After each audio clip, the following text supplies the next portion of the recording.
Dua komika ini adalah punggawa dari lembaga pendidikan yang paling dominan di Indonesia.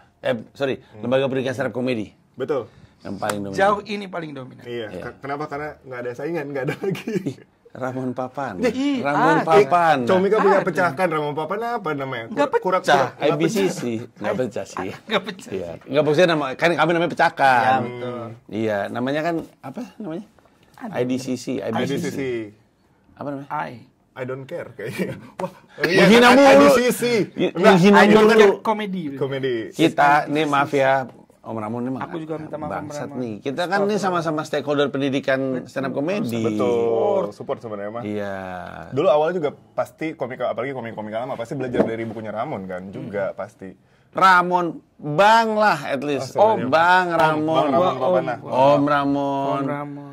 Gue manggilnya Bang sih, rata-rata orang manggilnya Om. Betul sekali. Kalau Bahkan kan dihormati juga. ada gue di sampulnya buku. Oh iya. Iya. Kitab Testimoni. Betul. Gila, harus saling mendukung. Nah, tapi tidak ada informasi apa-apa terkait sekolahnya Ramon. Ada sekolah pecahkan. Betul. Yang membuka kelas basic comedy. Betul. Basic komedi. Dari kapan sampai kapan tuh? Akan mulai di 3 Mei sampai Mei, Juni, Juli akhir. Ini gimana ya caranya? Mikrofonnya ngarep ke mulutnya dia. Nah, gitu dong. Oh gitu. Gitu. Oke deh. Dijepit ke pentil lah. Nah, itu. Mulut lu tapi yang kesini. Ya gitu. Apa? Ulangi dari kapan? Sekolahnya dari 3 Mei, kita mulai Sabtu 3 Mei sampai Mei, Juni, Juli akhir.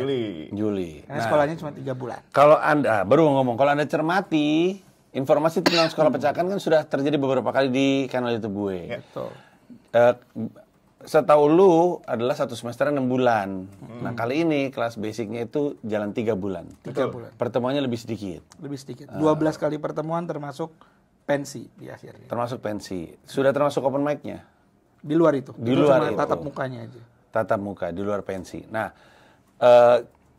kita coba, Abi dulu deh, coba jelasin sebenarnya yang disebut basic comedy itu tempat belajar apa memangnya? Karena kan orang tahu ada 2 semester ya. Iya. Semester pertama basicnya, tapi kan maksudnya apa tuh basic comedy itu? Ya sebenarnya yang nanti akan dipelajari ya memang basic kayak dasar-dasar dari stand up comedy gitu. Dasar-dasar yang dipelajari sebenarnya kan dibagi 2, public speakingnya sama penulisannya gitu. Gimana cara menulis komedi, gimana meramu premis, setup, punchline dari dasar-dasarnya aja dulu. Seenggaknya kan kalau kalian udah punya dasar dan learning objektif di basic comedy kelas ini adalah bisa menghasilkan joke solid 5 menit. 3-5 menit lah.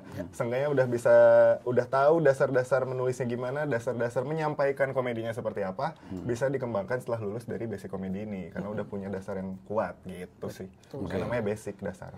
Ya, makanya itu juga kenapa banyak orang yang ikut serta di kelas ini, setidaknya yang kemarin ya. Itu bukan karena punya aspirasi untuk menjadi stand up comedian saja. Betul sekali. Apa yang bisa Anda jelaskan soal itu? Kalau berkaca dari yang kemarin itu karena memang kebutuhan akan keilmuan ini lebih beragam dan ini bisa dipakai di semua pekerjaan Anda kok gitu. Karena yang ikut tuh ada yang dokter, ada yang pengacara, ada yang dosen di Arizona State University. Yang dokter terutama dia cerita gimana caranya jadi dokter yang menyenangkan. Jadi ketika pasiennya datang, anak saya sakit nih dok, gak apa-apa yang penting bapak ibunya sehat. Dia bisa menguatkan mentalnya. Anaknya yang lagi sakit ya. Iya. Nah itulah letak tipis-tipis respect Iya, oleh betul. seorang dokter. Iya, Ya. nggak apa-apa. Itu kalau orang tuanya masih bisa diajak bercanda ya. Iya. Tapi kan emang mau nggak mau kita bisa yakini bahwa joke adalah ice breaking yang sangat efektif dan aplikatif untuk apapun. Dokter, dosen, pengacara. Harus segala macam dan bisa dipelajari gitu sih. Betul sekali. Nah, itulah kenapa mereka duduk di sini, mereka pengen cerita-cerita karena mereka lah orang-orang yang bertanggung jawab untuk menyediakan si sekolah pecahkan termasuk kelas basic komedi ini. Nah, si Z sama Abi ini juga komika yang juga punya show sendiri tuh. Kemarin berapa kali nongol di YouTube gue untuk mempromosikan Comedy by Design. Comedy by Design. Ya, itu kayak apa ya? Kayak spin off dari sekolahnya. Sekolahnya itu kan mencoba untuk bilang, tapi tolong dikoreksi, mencoba untuk bilang bahwa komedi itu lu tuh bisa ciptakan, kelucuan itu bisa diciptakan gitu, lewat sekolah ini. Nah, prakteknya adalah mereka mencoba untuk membuktikan bahwa memang komedi itu by design, lu tuh lucu bukan bakat bantu, iya. Betul. Tapi lu bisa pelajari, ada ilmunya, bahwa semua tawa yang terlahir itu terencana by design, betul ya? Betul sekali. Nah, ini komika-komika ini sudah bikin berapa show tuh berarti komedi? 3. Dari rencana tadi bilang berapa? 201. Wah, mau bikin 201, gokil. Gua mah aminin aja. Amin. Karena berarti comikanya masih hidup tuh sampai. Betul. Ya, betul sekali. Doa juga kan berarti. Iya. Dan mereka bertema ya. Iya, selalu ada temanya. Ada rencana mau bikin lagi ya? Iya, bulan Mei. Bulan Mei. Temanya apa tuh? Itu Pendidikan. pendidikan ya? Iya, ulang tahunnya Ki Hajar Dewantoro. Iya, betul. sekali. 2 Mei. Iya. Kitanya, elunya bikin acaranya 2 Mei juga? 2 Mei 2027. Kok jauh banget, jauh banget. Akhir-akhir kayaknya, kalau 2 Mei terlalu mepet. Oke. Akhir-akhir Mei, tapi masih di bulan pendidikan. Dan mereka juga opener stand up saya waktu saya bikin showcase untuk Mens Rea di Comika Comedy Club. Mereka berdua stand up, pecah, disaksikan sama penonton, pecah. Betul. Pecah. Terus waktu saya bikin showcase untuk Mens Rea di Magna Coffee, Anda yang MC. Saya MC. Anda stand up. Stand up. Pecah juga. Pecah juga. Jadi padahal kan Anda mungkin merasa, lah ini tampang-tampangnya nggak ada tampang-tampang komika nih, saya lihat-lihat. Iya dong, mereka saya nggak kenal. Tapi itulah kenapa basic ilmunya itu akan membantu kita untuk bisa melahirkan tawa gitu kan lebihnya. Benar. Walaupun sebenarnya tuh konsep 3 bulan tuh udah pernah dilakukan dulu, namanya masih workshop tipis-tipis respect Iya, gitu. TTR. Tapi di basic komedi yang sekarang ini ada part yang disempurnakan lah gitu kan. Kita juga sebagai lembaga edukasi stand up pertama tuh kayak ya bisa dibilang Pertama kita. Kok berani? Tadi kita ngomong Ramon. Gitu. kedua kita. Ya, kedua. Tapi yang terbaik. Sejauh ini gitu. terbaik. Dan kita akan tetap mempertahankan itu. Gue belum ngomong terbanyak muridnya. Gue membanggakan terbaik sih. Emang lu yakin lebih baik daripada punya Ramon? Iya. Insya Allah. Insya Allah. Ya nggak apa-apa ya Bang Ramon ya. Namanya juga kan pede aja dulu. Iya, Ada aja dulu. Enggak sih, ada part yang di basic comedy nanti akan dipelajari gitu. Jadi sebagai komika itu kan mungkin Bang Panji juga setuju gitu. Kita tuh nggak cuma nulis komedinya, nggak cuma menyampaikan komedinya, tapi ada part di mana kita juga jadi editornya gitu. Jadi kan setelah ditulis, ditampilin, habis itu di-rewrite. Nah, proses me-rewrite-nya itu biasanya kita belajar dari murid-murid yang dulu tuh kayaknya perlu ada satu kelas untuk kita belajar nge-rewrite bareng deh, gimana caranya kalimat tuh jadi efektif, gimana caranya punchline-nya jadi padat, kayak gitu-gitu sih. Enggak, saya enggak setuju. Nah, itu dia.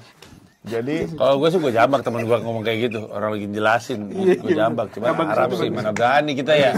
Iya. Iya, jadi ada part itu, terus kan ada yang bilang don't try to create and analyze at the same time. Don't try to create and analyze at the same time. Okay. Because they are different process gitu. Yeah. Itu dia yang diterapkan juga di basic komedi ini. Jadi kita akan nyoba belajar menulis tipis-tipis respect, gimana menulis komedinya, gimana nge-rewrite-nya biar jadi compact, biar jadi 5 menit yang bisa dibawa pulang, bisa dikembangkan sendiri setelah lulus gitu sih. Coba kita breakdown deh, kelas-kelasnya apa aja. Selama tadi udah bilang 12 pertemuan. 12. Gak apa-apa, nyontek juga gak apa-apa. Nih. Biar orang ada bayangan kan. Karena ini terutama terkait yang pengen belajar public speaking dengan pendekatan stand up comedy. Gue selalu bilang bahwa kalau lu bisa stand up, udah kelar itu public speaking. Udah kelar. Pressure-nya stand up tuh nggak tertandingi. Yang mana kalau misalnya lu bisa lawan dan juga pressure berdiri di depan umum adalah salah satu masalah utama dari public speaking kan. Artinya kalau misalnya lu memaksa diri lu untuk melewati public speaking tersulit, di ujung semua itu sisanya jadi gampang. Betul. Itu keyakinan kami. Tambahannya, lu bisa bikin orang ketawa. Udah, nyari apa lagi? Oke. Sebenarnya kalau misalkan dari 12 kali pertemuan itu nih ya, kita bagi jadi per 3 kali pertemuan. Jadi 3 kali pertemuan pertama itu belajar tentang dasar-dasarnya. Kayak memahami komedi itu apa, kenapa manusia tertawa, terus juga bedanya komedi yang konvensional atau maksudnya komedi yang umum dengan stand up komedi, biar lebih tahu gitu stand up komedi itu lebih personal, stand up komedi itu lahir dari keresahan diri sendiri. Nah, setelah itu dasar yang kedua yang kita tanamin adalah premis. Itu kan di segala macam bentuk seni juga kayaknya premis itu penting gitu, di film, di manapun gitu. Nah, itu kita akan belajar premis sama set up punchline pertama gitu. Jadi Setup dari punchline premis, nah makanya itu dasar-dasar di 3 pertemuan pertama. Memahami komedinya, memahami premisnya, nyoba bikin setup punchline pertamamu. Ya, Itu ya. dasarnya. Ya. Setelah itu secara kurikulum akan diseling dengan guest star teacher. Gitu. Teacher utamanya? Itu pertemuan keempat berarti. Pertemuan keempat. Ya. Tapi temanya tentang dasar-dasar. Jadi biar lebih mantep gitu loh. I see. Setelah 3 ditanamin dasar-dasarnya, ada guest star-nya yang akan ngerangkum 3 pertemuan sebelumnya. Dan 3 itu diajarin sama guru yang sama biar knowledge-nya nyambung terus. Yaitu Yaitu Danny Belair. Danny Belair. Danny Belair, Barry Willem. Danny Belair, Barry Willem. Oke. Biar nggak putus. Mereka berdua adalah hitungannya wali kelas. Mereka berdua wali kelas. Ya, betul sekali. Dan di Belair dan juga Barry William. Ini 2 komika yang kredensialnya juga tinggi ya. Artinya kalau yang ngikutin stand up tahu mereka berdua. Untuk teman-teman yang kurang familiar, Danny Belair itu dia 2 tahun kalau nggak salah jadi opener show-nya Radit. Betul. Dia juga kemarin habis bikin special Danny Blues di depan 400-an penonton di Usmar dan lagi mau jalan tour. Dia opener gue di Indonesia Arena nanti, Jakarta depan 10.000. Jadi lu bisa bayangin nggak sembarang komika kan gue tunjukin ngebuka gue di depan 10.000 penonton. Mereka juga sempat minta, Mas Panji mau dong jadi opener di Indonesia Arena 10.000 penonton. Kata gue, makanya gitu. Banyak banget. Lewatin gitu aja. Lewatin. Nah kalau Barry William juga pernah jadi opener gue. Dia bukan cuma opener gue di tour nasional, dia opener yang gue percaya untuk gue bawa ke Tokyo, Shanghai, Beijing. Bayangkan kualifikasi dia seperti apa. Dan dia adalah salah satu komika paling senior di Indonesia. Pernah jadi openernya Ernest Prakasa juga. Dia lagi, per video ini dibuat, dia bikin show berangkat sekarang di Taman Ismail Marzuki di teater kecil. Dan kedua orang inilah dengan kredensial yang jelas ini, mereka lah wali kelasnya. Jadi si pertemuan-pertemuan awal itu mereka yang ngajarin. Gitu kan lebihnya kan? Betul. Dan nggak cuma belajar, tapi Pergi. Tapi pergi. Oke. teorinya yang tadi dijelasin akan Gue pikir dia lagi act out.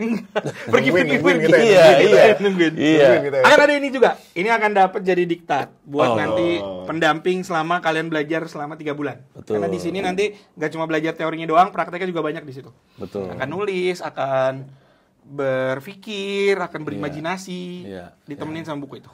Ini best sellernya Pecahkan tuh jual sejumlah buku. 2 diantaranya diktat sekolah ya. Betul. Ya, Si kita ini pakai. semester 1. Yang volume 2 Volume 2 semester 2. Ya, artinya kelas basic inilah diktatnya. Betul. Oke. Nah tadi kita udah ngajar si wali kelasnya. Udah nyebut si wali kelasnya yang bakal ngajar. Terus tadi Abi ngomongin soal gestar. Iya. Gestarnya katanya siapa? Katanya Renal Kasali, Helmi Yahya. Sama Soekarno. Aum Kusman. Tua banget ya. Itu ya. Enggak, gestarnya tetap dari di Komika-komika stand-up, juga, komika komika juga. nasional. Kan kayak di semester 1 juga kita sempat diajar oleh The Founder kan. Siapa-siapa aja sih komika-komika yang udah pernah ngajar sekolah pecahkan tuh? Seluruh founder kecuali Isman. Udah. Isman udah juga. Isman pernah. Isman pernah ngajar. Belum. Nggak jadi. Oh, nggak waktu itu, jadi. Karena ayahnya lagi sakit. Iya, ini. Oh, akhirnya masuk ICU. Semua founder. Padahal soal ilmu dia Tapi di tepat basic, sekali. insya Allah ngajar sih. Insya Allah oke. Jadi Ernest pernah ngajar. Ernest, Radit, Rian Adriandi, Radit bahkan 2 kali. Mas Panji, Kang Isman, Kang Isman belum tapi nanti kesempatannya ada. Awe. Terus Awe, Ridwan Remin, siapa lagi? Frimawan. Indra Frimawan, betul. Terus juga Rin Hermana, David Nurbianto, Barry William, banyak banget. Siapa lagi ya? Siapa lagi ya? Juara. Oza pernah. Oza Rangkuti. Ozar Rangkuti. Oza Ya. Rangkuti. Nah jadi salah satu yang menyenangkan dari sekolah pecahkan ya karena komika itu secara strategis juga dekat dengan stand up Indo. Jadi makanya lebih mudah untuk kami menghadirkan komika-komika yang lu kenal sebagai gestar yang ngajar gitu untuk nebelin lagi ilmu yang udah pernah lu dapat gitu kan lebihnya. Betul. Oke. Gue mau lanjut sedikit tadi. Boleh. Baru dasar kan. Boleh. Tadi baru pertemuan keempat teman-teman. Pertemuan 5 ke 6 kita akan belajar tentang penulisannya. Mulai ke penulisannya tuh. Nah yang tadi kata gue kita belajar rewrite itu di pertemuan ke 5 kalau nggak salah. Pertemuan ke 6. Jadi 5, 6, 7 itu akan ada kelas penulisannya. Setelah itu tetap ditutup dengan gestar. Nah terus berarti pertemuan sampai pertemuan ke 8. Pertemuan 9, 10 11 itu delivery stand up-nya. Oke. Gitu. Ya, bagian itu ini pengalaman gue ya, bagian itu tuh sebenarnya saking bebannya tuh paling sering longgar tuh orang ikutan bagian itu. Kalau nulis tuh kayak nggak ada resikonya. Giliran manggung yang resikonya tinggi. Iya, Terus jadi mulai, padahal kalau lu belajar, misalkan, tapi kan gue sebenarnya cuma untuk public speaking, bukan pengen jadi komika. Ya ini tetap sesuatu yang mesti lu lewatin Iya, gitu. betul. Dan beruntunglah bahwa sekolah pecakan itu ya di Markas Comika, di mana lantai 2-nya itu Comika Comedy Club. Jadi belajarnya di situ, maksudnya belajar teorinya di situ, walaupun ada hybrid ya. Iya. Ada online maksud Ada gue. juga Ada online. kelas online. Tapi disitulah juga tempat prakteknya sekalian gitu. Mungkin yang worry terhadap sebenarnya gue pengen masuk kelas ini tuh delivery-nya, tapi terkadang kebanyakan dari murid-murid yang udah belajar di sini pun di pecahan tuh percaya delivery lu bisa bagus kalau apa yang udah dipersiapin sama lu tuh udah oke gitu. Biasanya orang-orang kan ragu, dragging di atas panggung, gugup tuh karena emang yang ditulisnya aja tuh belum jelas mau ngomongin apa gitu. Nah makanya kita step by stepnya, menurut kami dipecahkan stand up comedy itu berawal dari tulisan dulu yang oke baru delivery. Dan disinilah kita bisa nilai bahwa memang sekolah pecahan, terutama kelas basic comedy ini benar-benar linear sama semua tempat belajar public speaking. Karena hampir semua tempat belajar public speaking kan bilang bahwa prakteknya di atas panggung, ketika lu berpidato atau apapun, itu sangat bergantung sama persiapan lu dalam penaskahan. Jadi ujung-ujungnya sama, cuman nuansa komedinya jadi tebel. Tujuan penaskahannya adalah untuk beat stand up comedy tersebut. Ujung-ujungnya nulisnya juga sama gitu. Nah, kalau selama lu ngajar, biasanya bagian apa yang paling penting untuk memastikan joke itu kena? Karena orang akan berasumsi ide. Padahal menurut gue ya, tanpa bermaksud mengarahkan jawaban Anda, kalau ternyata ide juga nggak apa-apa. Tapi menurut gue, semua mah punya ide lucu. Semua punya cerita lucu. Tapi kan dari punya cerita lucu kemudian bisa jadi joke kan jalannya jauh sekali gitu. Makanya banyak banget orang yang ikutan audisi gitu misalnya, yakin bakal pecah gitu. Kemudian kaget ternyata tidak seperti itu. Padahal dia tahu dia punya ide lucu. Nah, dalam pengalaman lu berdua menjalankan sekolah ini, bagian yang paling orang nggak nyangka bahwa itu penting sekali untuk berhasilan sebuah beat itu apa? Apakah di rewrite? Apakah di premis? Kayak premis ya, orang suka mikir premis itu apaan sih? Premis itu yang membedakan sebuah karya seni itu di konsep atau cuma sekedar ngelempar cat gitu. Lu ngeliat ada apa sih, siapa nama seniman yang lukisan itu kayak cat Banksy. bukan Banksy, gue lupa namanya. Jadi kadang-kadang ada lukisan gitu ya, terus lukisannya tuh kayak wah cuman cat-cat doang gitu. Abstrak. Iya abstrak, enggak nama senimannya. Nama Leonardo Da Vinci, bukan. Gunawan abstrak. Bukan. Gunawan abstrak, penemu abstrak ya. Penemu basket juga bukan Jonathan Basket, orang James Naismith. Udah gila lo. Gampang aja. Gue lupa lagi namanya. Tapi misalkan orang kan suka bilang, gue juga bisa bikin kayak gitu. Tapi kan bedanya dia sama lu mah cuma main lempar doang. Dia punya konsep, ada premis dari sebuah lukisan gitu, ada cerita, ada konsep yang dia sampaikan. Nah, disinilah kenapa menentukan premis dari sebuah joke juga jadi krusial, bahkan dipelajari tersendiri gitu. Nah, tapi balik lagi, kalau lu ngelihatnya bagian apa yang orang nggak nyangka itu tuh penting sebenarnya untuk membuat joke itu lucu. Makanya kita pelajarin. Ini, gimana caranya menyusun kalimat relatable? Kayak gitu deh. Menyusun Gitu kalimat deh. ya. Iya. Relatable tuh maksudnya Kayak understandable atau relatable? Kita satu pemahaman, karena kan bentuk stand up tuh kalau yang Mas Panji sempat bilang juga adalah gimana caranya kita memindahkan apa yang ada lucu di kepala itu ke kepala orang. Dan berarti kan secara nggak langsung mereka juga harus tahu kenapa ini lucu. Nah, mengolah itu menjadi sebuah kalimat yang efektif untuk disampaikan. Jadi satu kalimat aja tuh kita udah ngerti, oh arahnya mau ke sini gitu. Nanti tiba-tiba dipatahin. Jadi menyusun kalimat yang relatable dan ya understandable itu juga sih gitu. Soalnya pernah ada kasusnya kayak gini. Ini pertemuan berapa tuh? Antara 5 sampai... Di penulisan. Di pertemuan ke 5, 6, 7. Karena yang awal nulis dulu aja.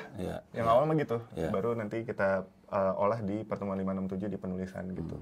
Karena pernah ada kasusnya kayak gini. Dia tuh pengen menyampaikan jokes tentang Ramadan, sedangkan Ramadan udah lewat kan. Kayak dia awalnya nulisnya tentang belum lama ya Ramadan, makanya minal aidin wal faizin teman-teman semua, kemarin baru beres lebaran gitu. Di Ramadan tuh ada yang jual takjil tapi nggak enak gitu. kan orang-orang jadi kayak ngapain gue dengerin gitu kan. Lagi bulan Oktober. Iya makanya kan jauh gitu. Misalnya ya. Iya. Di mana tuh yang Kayak yang, bisa yang jual tajilnya di mana emang? Hah? Kenapa jadi penjual tajilnya yang jadi masalah buat Anda? belum ke situ. Nah, terus gimana caranya biar relate tuh kayak yang minimal dengan gini. Gua dengan Ramadan tahun ini belum move on, teman-teman. Nah, itu gitu. masih mending tuh. Bisa kan? Jadi Iya, kayak ada jembatannya. apa nih gitu? Apa yang bikin lu nggak move on? Nah, Tapi gitu, emang gitu. benar kata Abi, penulisan orang tuh suka menganggap remeh. Emang ternyata ujung-ujungnya belajar. Makanya kan si kepala sekolahnya pecahkan kan kepala sekolah beneran, si Z. Iya, karena emang ujung-ujungnya sama. Lu sepakat sama Abi kah terkait apa elemen dari belajar stand up yang sering dianggap remeh? Apa elemen belajar stand up yang sering dianggap remeh? Iya, penting ini sebenarnya. Tapi orang nggak kepikiran. Mereka pikir cuma delivery sama ide aja. Sama. Penulisan. Enggak. Beda dong. Apa lu? Kalau bagi saya adalah yang paling penting tuh punya dulu sense of comedy. Bisa dulu bener. ngejawab kenapa Anda tertawa. Karena kalau Anda aja tahu bagian ini lucu nih menurutku. Nah, berarti kan Anda tahu tuh kenapa ini tuh lucu. Tapi itu bisa dipelajarin. Itu bukan rasa, bukan aspek rasa, bukan. Bisa Dipelajari karena saya pribadi merasa ilmu ini ilmu yang bisa dipelajari dan ada ilmiahnya. Jadi siapapun kalau misalnya bilang, ih tapi gue nggak lucu di tongkrongan, gue nggak bisa. Iya. Kalau mau belajar bisa. Tapi itu juga benar juga tuh. Bayangin ya, kan gue kan di New York nih. Gue tuh di New York kan open mic mulu karena nggak ada job.